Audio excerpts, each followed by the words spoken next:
Hello mga ka-Health Real Talk! Ganito ba talaga ang Pilipino? Minsan napapaisip ako, ganito ba talaga ang Pilipino? Kapag may kapwa tayong Pilipino na umaangat, nagtatagumpay, nananalo o unti-unting naaabot ang kanyang pangarap, bakit may ilan na parang hindi mapakali sa upuan hanggat hindi siya nahihila pababa?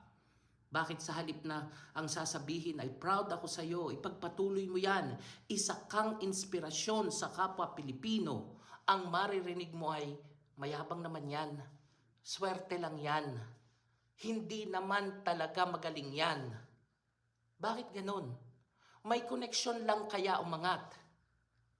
Nakakadismaya.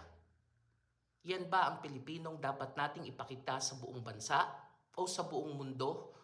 Hindi dahil may mga kritiko, kundi dahil kapwa Pilipino mismo ang gumagawa nito sa kapwa Pilipino. Hindi ko sinasabing bawal ang pagpuna o constructive criticisms. Kailangan din naman iyon para tayo ay umunlad. Pero iba ang pagtutuwid sa pananadya. Iba ang pagbibigay ng payo sa paninira. At iba ang katotohanan sa paghahanap ng paraan para pabagsakin ang isang tao. Minsan tuloy mapapatanong ka, ano ba talaga ang gusto nating ipakita sa mundo? Na ang Pilipino ay marunong magtulungan o ang Pilipino ay eksperto sa paghila pababa ng kapwa Pilipino? Nakakalungkot dahil unti-unti nating nakakalimutan ang isa sa pinakamagandang katangian ng ating lahi, ang bayanihan. Yung pagtutulungan, yung pagsuporta, yung pagdadamayan, yung pagmamalaki sa tagumpay ng isa't isa. Kapag may isang Pilipinong umaangat, hindi naman ibig sabihin ay bumababa ka. Kapag may isang Pilipinong nagtagumpay, hindi naman nababawasan ang pagkakataon mo para magtagumpay rin. Ang totoo nga, kapag may isang Pilipinong nagdala ng pangalan ng bansa sa mas mataas na antas, dapat tayong lahat ay nakikinabang sa magandang imahe na kanyang naipapakita. Kaya bago tayo magkomento, bago tayo magbahagi ng tsismis, bago tayo gumawa ng bagay na makakasira sa moral, reputasyon o pangarap ng isang kapwa Pilipino, tanungin muna natin ang ating mga sarili.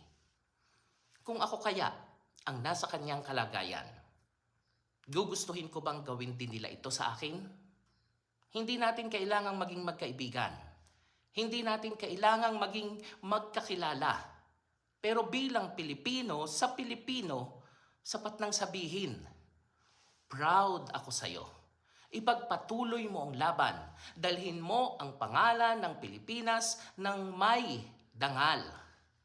Dahil sa panahon ngayon, mas kailangan natin ng mga Pilipinong nagtutulungan kaysa sa mga Pilipinong naghihilahan pababa. At baka lang naman. Kapag natuto tayong magtaas ng kapwa, imbes na manghila pababa, mas marami pang Pilipino ang aangat kasama ang buong bansa. Health Real Talk.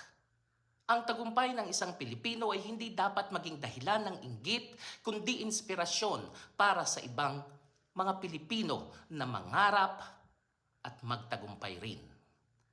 Ako po si Arlene para sa Health Real Talk. Have a nice day, everyone.